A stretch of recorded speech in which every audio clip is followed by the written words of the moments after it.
Diz assim o texto, né? Marcos capítulo 7. Os fariseus e alguns dos mestres da lei, vindo de Jerusalém, reuniram-se a Jesus. E viram alguns dos discípulos de Jesus comerem com as mãos sem limpar, sem lavar as mãos. Certo. Versículo 3. Os fariseus e todos os judeus não comem sem lavar as mãos cerimonialmente, apegando-se assim à tradição dos líderes religiosos. Quando chegaram da rua, não comem sem antes se lavarem. E observem muitas outras traduções, tais como lavar de copos, jarros e vasilhas e metal. Então os fariseus e os mestres da lei perguntaram a Jesus: por que os seus discípulos não vivem de acordo com a tradição dos líderes, né? Dos líderes religiosos, ao invés de comerem os alimentos com as mãos impuras? Aí Jesus Cristo cita um profeta Isaías, ele diz assim: bem profetizou Isaías acerca de vocês, hipócritas, como está escrito, este povo me honra com os seus lábios, mas o seu coração está longe de mim. Amém? Esse é o texto para nossa meditação nessa manhã aqui. Eu vou pedir licença aqui para a galera, Renato, para a gente só desativar aqui os comentários, que aí sua tela aparece mais cheia, fica mais fácil da gente conversar. Então, resumindo, os fariseus, eles percebem que os discípulos de Jesus Cristo estão comendo sem lavar as mãos e eles ficam encabulados com essa situação toda. E aí eles criticam esses discípulos, eles ficam incomodados e eles até mesmo questionam Jesus, né? Falam para Verdade. Jesus: olha, como os seus discípulos não fazem, não cumprem esses ritos aqui religiosos, né? Que você vendo isso tudo aí, Renato? O que chama a sua atenção aí? Vamos ver se a gente escolhe pelo menos 3 pontos, como eu costumo fazer com o Rodrigo aqui. E aí você pode começar aí. O que chama a sua atenção nesse texto? Olha, assim, o que me chama bem a atenção no início aqui foi a facilidade, né, que o religioso, né, que os fariseus aqui representam os religiosos, né? É a facilidade Certo. de observar os erros alheios, sabe? Os erros das outras pessoas. E a gente é muito fácil assim olhar o outro e ver as dificuldades, as diferenças ou as crenças diferentes que os outros têm, ou os erros que os outros têm, né? Tipo, a psicologia explica isso, né? É muito fácil olhar para o outro e já julgá-lo, né? Então, acho que um ponto inicial que o religioso faz aqui, que o fariseu faz. Ele está ali se apegando a um detalhe, né? Talvez querendo se engrandecer, né? Verdade. Então, acho que é um ponto bem interessante no início aí para a gente observar, viu? Uma coisa preocupa muito, assim, né? É a motivação com a qual nós fazemos qualquer coisa para Deus, né? Tem uma oração de Thomas Merton que ele fala assim, que a minha vontade de te servir seja te servir. Algo como isso, né? Que ele está dizendo o quê? Que a minha vontade de servir a Deus, mesmo às vezes quando eu não sirva, já tem um valor, tá? Que diz respeito à nossa motivação. A nossa motivação tem um valor que pode ser maior do que das nossas ações, né? Paulo trabalha isso quando ele fala sobre o amor em Coríntios 13, né? Se não houver amor, tudo que a gente faz não vale nada, né? Então, qual é a motivação desses líderes religiosos em observar a lei de forma tão perfeita, né? Buscando tanto esse perfeccionismo, né? Será que essa motivação é porque é algo que eles têm paixão em fazer, é algo que eles querem, que eles amam a Deus e fazem como reflexo desse amor que eles têm por Deus? Ou a minha preocupação é de que eles façam isso, como você disse, Renato, para ser melhor, né? Para se destacar. E aí, a motivação deles fazerem algo certo não é pelo certo, é pelo errado de quem está fazendo errado, né? Então, eles não fazem, eles não lavam as mãos simplesmente pelo ritual em si, a tradição religiosa e tudo mais, mas eles lavam para falar de quem não lava, né? Então, é aquele caso que a pessoa faz tudo certa só para poder apontar o dedo para quem não está conseguindo fazer tudo certo. Essa é uma característica do religioso, né? É o cara que, por exemplo, vai na igreja todos os domingos, né? No nosso contexto é outra agora, que ele assiste a live todos os domingos, ou enfim, né? Porque a igreja, o espaço religioso está fechado agora, mas ele vai lá não pela sua necessidade de buscar ao Senhor, mas ele vai lá para ele poder falar que foi, e mais do que isso, para ele poder apontar o dedo para quem não foi, que é o caso desses fariseus. Eles lavam as mãos para eles se acharem no direito agora de julgar quem não lava, né? E Jesus fala que essas pessoas já receberam a recompensa dela, né? De imediato ali. Aquilo que elas estão com o intuito de fazer, que é se mostrar aos outros, né? É a recompensa que elas recebem, né? E aquilo ali não agrega mais nada ao reino de Deus, né? Então, é interessante, essa semana eu estava vendo uma live aí, a gente está sempre, né, ligado aí nas lives aí que acontecem, né? Estava vendo uma live de um pessoal, amigo meu, católico, né? E como é difícil para a gente tirar o olho da diferença. Do essencial, né? Tirar o olho que a gente é difícil para a gente ver, a gente vê o erro, começa a ver o erro e aquilo começa a vir incomodar o nosso coração. A gente não observa o essencial, né? Verdade. Eu achei isso interessante e veio isso à minha mente quando a gente veio estudando aí esse texto aí ao longo da semana, né? Então a gente não está ali preocupado, né? Eles estavam falando até a respeito dos sete pecados? Não, 7 saltos de Naamã no tá. aí, se não me engano. E isso, as diferenças de religião, né? Ficavam incomodando às vezes a gente, né? Né, na verdade, na hora que estava vendo ali, então eu fiquei pensando nesse texto ao mesmo tempo. Falei, nossa, como que é do ser humano isso, né? Então a gente é condicionado, né, a buscar o igual, né, a nós, né? É condicionado. A diferença a gente expele, né? A gente não ficamos acomodados com isso, certo? Estava lendo também o livro agora lá do lá que a gente estava vendo, Louco Amor, como é fácil a gente deixar de lado, né, o diferente. Não ir de encontro, não conhecer, não em amor saber entender o outro, né? E se expelir, né? Sair da convivência, né? Então, Cristo chama a gente ao diferente também, né? A sair do conforto da nossa casa e encontrar o outro, né? Então, isso Verdade. é essencial, né? Tudo a gente acaba, nossos olhos ficam tentados a se desviar para aquilo que é secundário, né? Não para aquilo que é primordial, né? Às vezes, por exemplo, numa festa de aniversário, às vezes, ao invés de nós nos preocuparmos, por exemplo, sobre cantar um parabéns bonito, né? Um pouco mais afinado ali, um parabéns para você bonito, a gente está olhando o bolo, está criticando as coisas da festa, né? A gente está procurando defeitos, né? E ao invés de focar no essencial, que é parabenizar ali o aniversariante, né? E aqui nesse texto a gente percebe isso, né? O Os discípulos essencial é viver, estão ligados no supérfluo. O essencial é viver, né, meu? Tá ali no momento, com as pessoas que você gosta, né? Exatamente. Eu estava pensando até com vocês esses tempos atrás no nosso grupo lá de WhatsApp, quanto vale um abraço, né? Antes da pandemia, a gente não dava valor a isso, né? Não via isso um pouco né, como algo corriqueiro, né? Mas quanto vale estar com um amigo, né? Verdade. Valorizou. O abraço na pandemia, a Bolsa de Valores colocou ele lá no alto, né? Valorizou bem. Verdade. Mas o perfil nosso, né, de querer criticar tudo, né? E esses fariseus ali estão criticando ali os discípulos de Cristo porque não lavam as mãos, e é muito fácil a gente fazer essa crítica, né? Difícil é nós fazermos a autocrítica, né? Que é que Paulo fala para nós nos examinarmos, né? Cuidarmos mais de nós e menos do outro, né? Menos da vida do outro, né? Como dizem, né?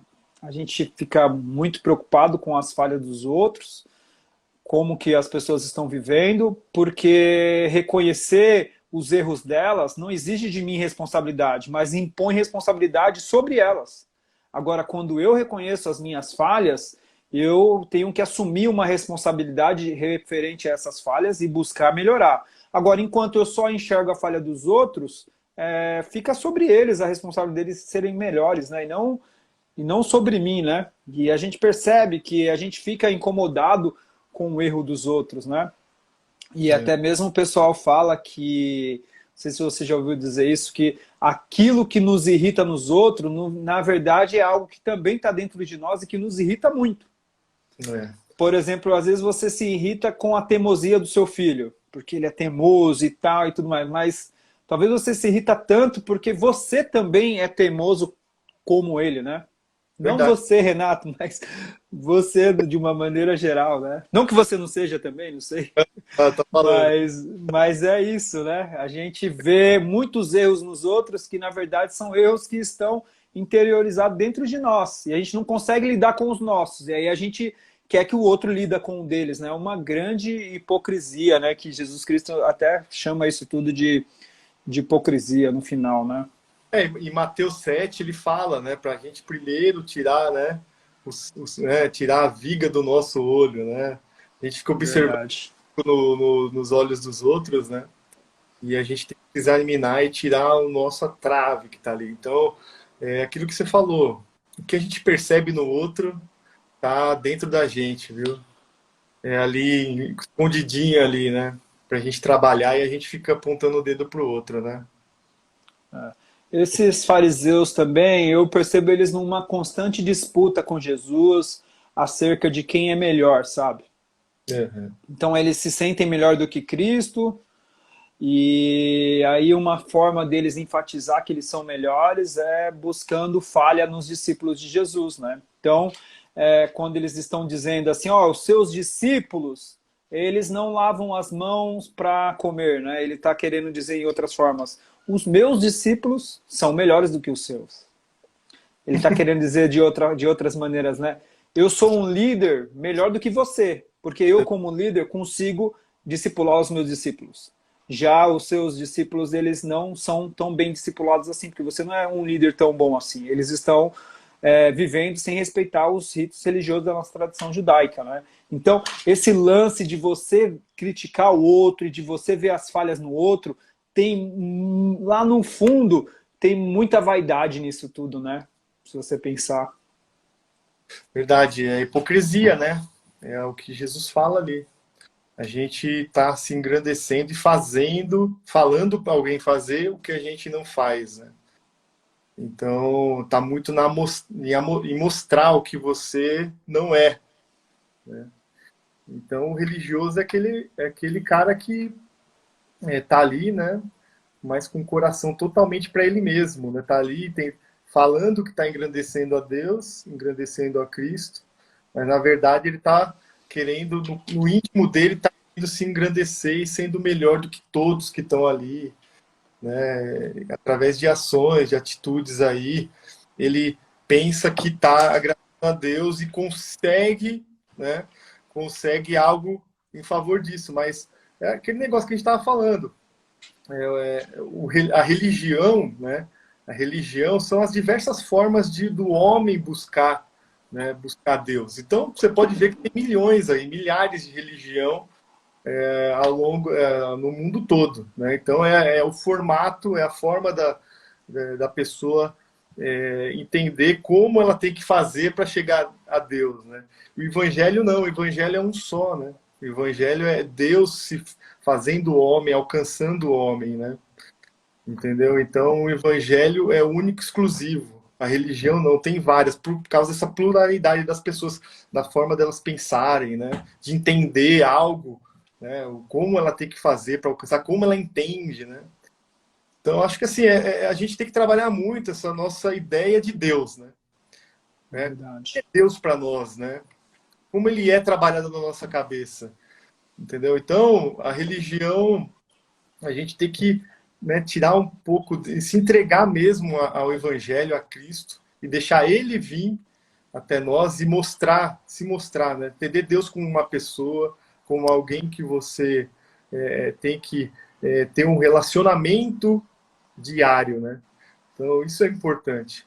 O relacionamento diário faz você se transformar, entendeu? Então, e tem que se transformar dia após dia, porque o nosso eu ali dentro fica querendo sair, né? E fica querendo julgar os outros, apontar o dedo, olha, você está errado. E o amor não está sendo pregado, né, dessa forma, né? Verdade.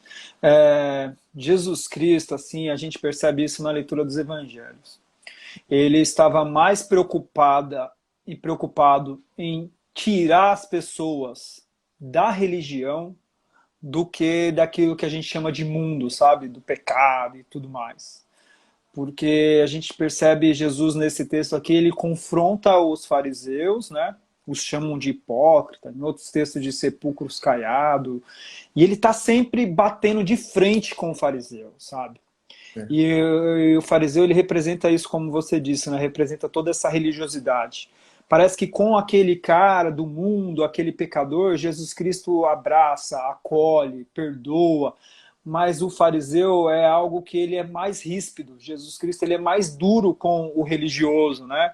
Então a gente percebe Jesus Cristo gastando uma enorme energia, uma enorme força para resgatar o ser humano que está presente dentro da religião, enquanto menos força para resgatar o pecador. Parece que o pecador, ele tem mais chance de vir para o evangelho do que o religioso, que é aquele cara que não está confiando na graça de Deus, mas ele está confiando nos seus ritos, em tudo que ele faz de certo, em tudo que ele faz de bom, em todo o seu moralismo. Isso tudo faz com que ele fique distante de Jesus, né? Ele não é o caso daquela história do publicano e do fariseu, né? Enquanto o fariseu está apoiado na quantidade de oração que ele faz, na quantidade de jejum que ele faz, na quantidade de dízimo que ele faz, o publicano não. O publicano, ele está batendo no peito e está falando, eu sou um pecador, né? Então a gente percebe isso, Jesus Cristo mais próximo do pecador do que do religioso. Tanto é que Jesus Cristo fala até uma coisa que é difícil de entender e muito mais difícil ainda de engolir. Ele fala assim, ó, as prostitutas, elas vão entrar no reino dos céus primeiro do que vocês. Isso é muito forte. Que a figura ali da prostituta, que é uma pecadora, mas é um pecador que se reconhece pecador, enquanto o religioso, ele acha que vai morrer certo a vida inteira, né? Ele está com a razão, ele sabe exatamente o que ele está fazendo. Então Jesus Cristo confronta muito a religiosidade das pessoas, sabe? Teve acho que no último aniversário da Urbanova, a gente trouxe aquele pastor amigo nosso, o pastor Zan, e ele falou assim, olha, que conversão, eu lembro disso que ele falou muito bom, ele falou, que conversão eu tive se eu nasci num lar evangélico, né? Não é o seu caso, né, Renato? Você nasceu num outro contexto, um contexto católico e tudo mais. Mas para quem nasceu num lar evangélico, qual é aquele momento da conversão, né? E aí ele falou, no meu caso, o momento da minha conversão, eu que nasci no lar evangélico, foi quando eu percebi o quanto religioso eu tinha me tornado dentro do evangélico. Porque às vezes a gente fala sobre religiosidade, parece que religiosidade é uma coisa presente no islamismo, no catolicismo. Quem dera fosse. Tem muito cristão evangélico religioso. E aí o Maurício Zan, esse pastor falou assim, eu me converti na vez que eu percebi a minha religiosidade e eu tirei essa roupa religiosa. Porque o religioso, ele tem isso, ele está todo tempo se esforçando para performar, para parecer alguém em destaque, né? E são esses discípulos aqui dos fariseus, eles querem mostrar para Jesus que eles são melhores, mas na verdade o que eles são mais religiosos do que os discípulos de Jesus Cristo, e aí é um enorme perigo à religião, né? E vem no que Jesus falou aqui nesse trecho que a gente leu, né? A questão do religioso, do pecador. Quando a gente, você mesmo falou, quando a gente se entende pecador, né? O nosso coração se aproxima de Deus, né? Então nós nos entregamos, nos rendemos, né? Falar, nossa, como que eu fazia isso, né? Tem uma mudança. Então a gente sabe o que se passou na nossa vida, como a gente começa a entender a coisa de outra forma, né? Então o nosso coração se transforma, né? Então há uma mudança aí. O religioso não, o religioso está no o coração está longe, né? os lábios, né? Os lábios ali aparentam a louvar a Deus, mas o coração dele está longe, né? Então está nessa relação, né? Cristo quer o nosso coração, né? Então, Verdade. o pecador, quando ele entende essa condição, ele tem o coração transformado, porque ele sabe que o mérito não está nele, né? As coisas que ele faz está errada, e ele busca com o coração transformado a Deus mais com sinceridade, né? Então, eu acho que é um ponto bem que ressaltou os olhos também aqui, né? O hipócrita, ele fala, né? Ele fala, mas não sente no coração, né? E o pecador, quando ele se transforma, quando ele se entende como tal, o coração se aproxima de Deus, e é isso que Deus quer, o nosso coração. Exatamente.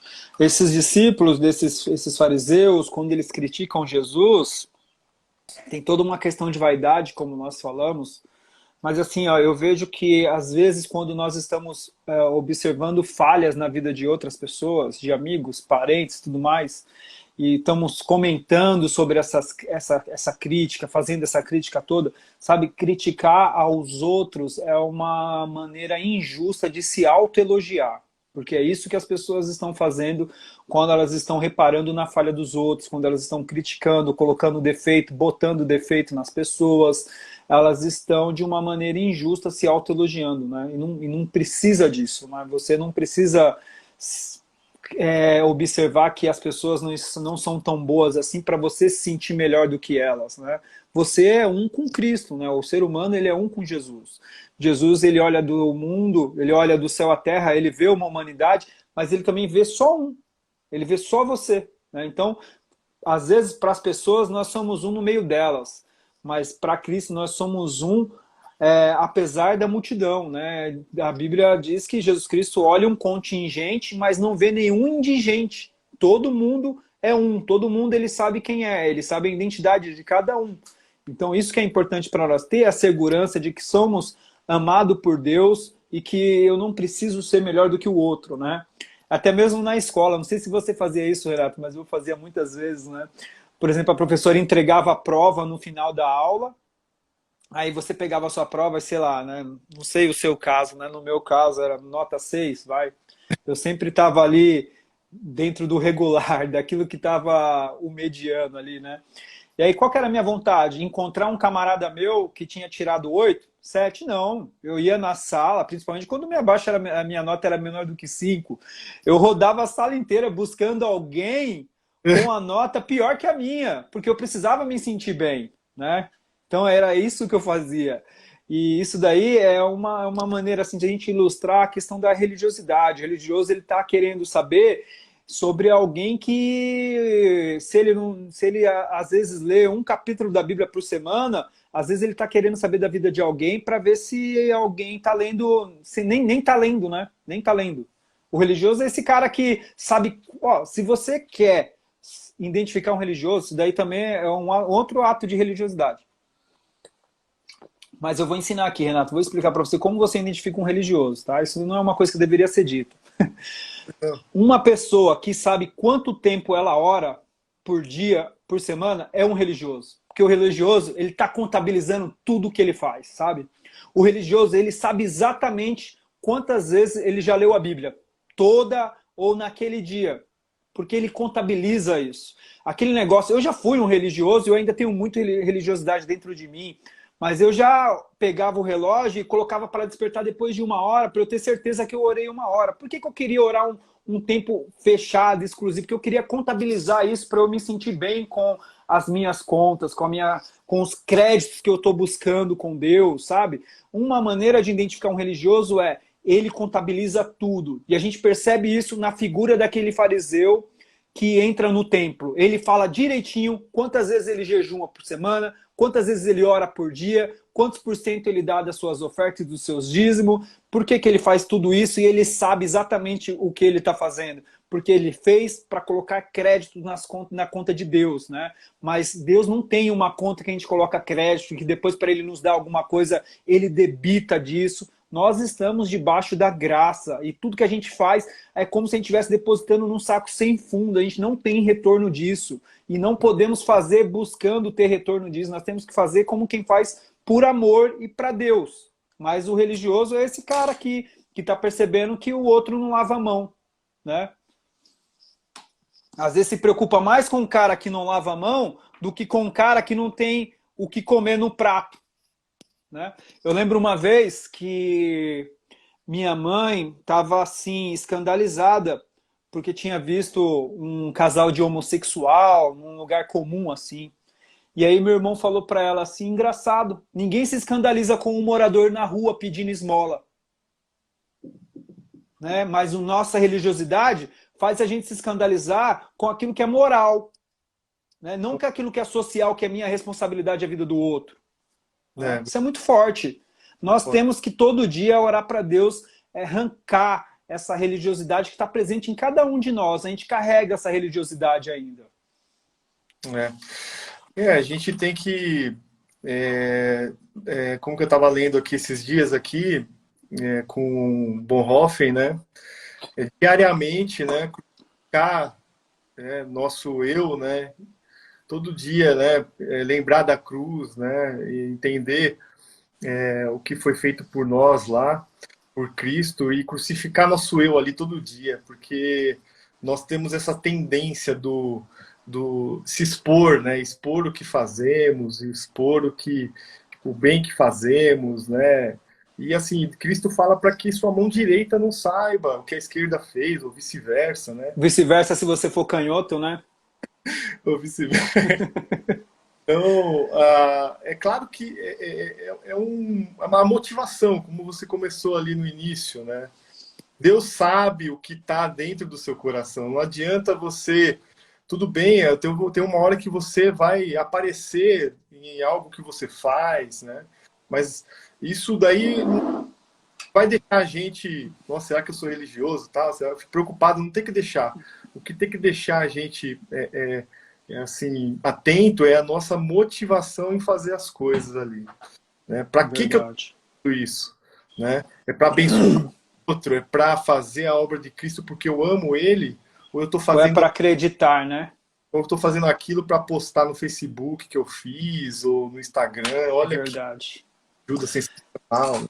Sabe, isso daí que você falou de postar no Face, as redes sociais, ela é um ambiente perigoso, né? Porque ela favorece muito essa nossa vaidade que nós temos de mostrar o que nós estamos fazendo. Minha irmã, né, foi fazer um trabalho trabalho da faculdade, numa ONG, um projeto social de uma ONG, e era uma ONG... acho que era uma ONG espírita, conduzida por pessoas espíritas, alguma coisa assim. E aí, conversa vai, conversa vem com a diretora da ONG. A ONG falou assim, né? Olha, vem muitas pessoas aqui, vem pessoas evangélicas, vem pessoas espíritas e tal, né? Aí minha irmã falou, legal, né? Eu sou evangélica também, né? Você é evangélica? Eu queria te fazer uma pergunta, então. Mas uma senhora, assim, não falou assim pra cutucar, sabe? Falou na simplicidade. Mas por que quando os evangélicos vêm aqui, eles estão sempre tirando foto das coisas que eles estão fazendo? Enquanto a outro domingo, que era conduzido por pessoal espírita, eles estavam simplesmente fazendo, né? Então, a Bíblia fala, né, que como que é difícil essa questão toda da gente querer mostrar o que está sendo feito, né? E há uma linha tênue aí. É necessário mostrar, porque a melhor forma de ensinar é com o exemplo. Mas aí, aquilo que nós estávamos falando, a motivação disso tudo, né? Porque às vezes, quando você mostra, não significa só que você está se aparecendo. Às vezes, você está mostrando para que você viu de exemplo. Então, tem muito a ver com o coração. E a gente percebe isso quando uma pessoa está falando dela para que, às vezes, a gente possa se inspirar na vida dela, né? Acho que o maior ensinamento são a maneira que a gente inspira as pessoas através da nossa vida, mas, às vezes, a gente pode falar simplesmente por causa da nossa vaidade, para ser melhor do que o outro. E aí Jesus Cristo chega aqui, Renato, no final, aqui para a gente concluir, eu faço até questão de ler de novo, ele cita Isaías, e ele fala assim no versículo 6 do capítulo 7, bem profetizou Isaías acerca de vocês. Aí ele fala assim, hipócritas. Meu, essa palavra é forte nos dias de hoje e era forte nos dias de Jesus. E, Renato, eu não vejo Jesus chegando para algum pecador e falando, seu hipócrita, seu pecador, seu miserável, seu ridículo, seu fraco, seu podre. Não, eu vejo ele com essas palavras ríspidas, fortes, com os religiosos, né? Ao ponto de chegar para os caras e falar assim, vocês são hipócritas. Né? Duro isso, é muito duro isso. E ele fala aqui, né, que os ensinamentos que vocês têm não passam de regras, né, regras ensinadas por homens, né, negligenciando até, né, os mandamentos de Deus. Né. Até ele cita aquela mais à frente a questão de honrar o pai e a mãe, e enfim, eles colocavam umas regrinhas, né, para que as pessoas seguissem, né, e fossem como eles, né? Então, é muito forte mesmo. Eu acho que coisas assim que quando você ouve alguém chamar o outro de hipócrita, você fica até meio chocado, né? É uma palavra difícil, mas é aquilo que Jesus está vendo no coração deles, né? Então ele tem autoridade para isso, ele entende ali a motivação deles, né? Então é forte, mas mesmo assim, tendo esse tipo de... Isso incitou eles mais raiva ainda de Cristo, né? E não, eles não conseguiram ser transformados, eles não enxergavam Cristo ali como filho de Deus, né? Eles tinham ele como uma pessoa ali que fala heresias, né? Então eles estavam ali para mais fazer que se cumprisse a palavra ali de Deus e Jesus seguiu esse caminho ali. Foi quem crucificou a Cristo foi os religiosos da época, né? Exato, verdade, bem lembrado. Toda a caminhada de Deus, de Cristo aí foi combatendo a religiosidade e essa religiosidade fez com que Cristo fosse crucificado, entendeu? Então, isso aí é muito interessante, né? O religioso também tem que ser combatido, porque ele não está levando Cristo, a graça de Deus, né, em Cristo Jesus a sério, né? De coração, né? A gente percebe o que, né? Essa palavra hipócrita na Grécia era usada para aqueles autores, né? Autores de peças de teatros, porque numa peça de teatro você não é você é aquele personagem, né? Então isso daí se dá o nome de hipocrisia, né? Tem um filósofo cristão também, o Kierkegaard, ele fala que a vida como um todo é um baile de máscaras, porque ele fala que todo mundo está usando alguma máscara. E aí eu fico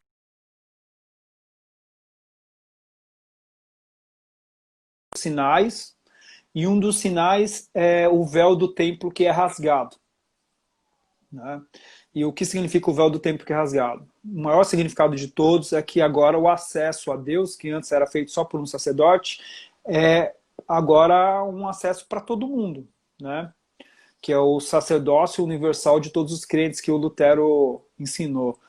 E tá bom, é isso. Mas eu fico pensando também uma coisa, que o véu que foi rasgado, que é essa coisa que separava o sagrado das pessoas comuns, que fazia essa divisão, eu acho que ele pode representar muitas vezes as nossas máscaras, sabe? Assim como Jesus Cristo rasgou o véu, nós podemos rasgar as nossas máscaras e nós podemos ser nós mesmos diante de Jesus.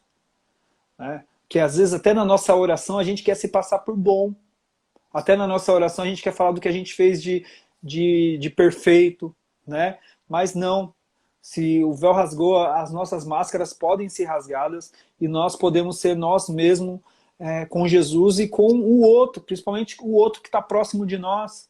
Sabe, tem uma frase naquele meu último livro que fala assim, que se não dá para ser perfeito, e não dá mesmo, não dá para ser perfeito, o que cabe a nós é sermos sinceros, sermos nós mesmos, sermos quem simplesmente somos, vulneráveis a um monte de erros, falhos, pecador, que a gente sabe que a gente não é tão bom assim, né? Eu costumo dizer que as pessoas falam assim, ah, uma parte de mim é boa e a outra parte de mim é ruim, que é aquele símbolo da Tony Caltra, né? Todo mal tem um pouquinho de bom e todo bom tem um pouquinho de mal. Mas não é isso no Evangelho. No Evangelho, a minha parte que é ruim, uma parte é ruim e a outra parte é ruim também. E sem Jesus nós somos os mais miseráveis de todos os homens. Mas com Jesus nós podemos ser simplesmente quem nós somos, saber que Ele nos ama sendo nós pecadores assim. E se você se considera bom, tem um pouco de, ou muito de religiosidade aí, né? Verdade. Você tá, você é aquele negócio que você falou. Ah, você está comparando a sua nota com a nota pior, né? Então tem aquela pessoa e essa, nossa, eu vejo muito eu falando isso antigamente, ou pensando assim, olha, poxa, eu sou bom perto daquele outro ali que fez isso e fez aquilo. Eu não faço isso, então eu sou bom, né? Eu não, sabe? Deus há de reservar um lugarzinho para mim ali lá no céu, né? Para eu viver. Então, o religioso é assim, né? Ele se considera bom, né? E na verdade a gente é mal, né? A gente tem o coração ali cheio de pecado e dia após dia nós temos que ser transformado. Para quê? Para que cada vez menos, né? Que nem você falou aqui, usemos máscaras, né? Temos mais nós mesmos na frente dos outros, né? Nas frente das pessoas que a gente ama, né?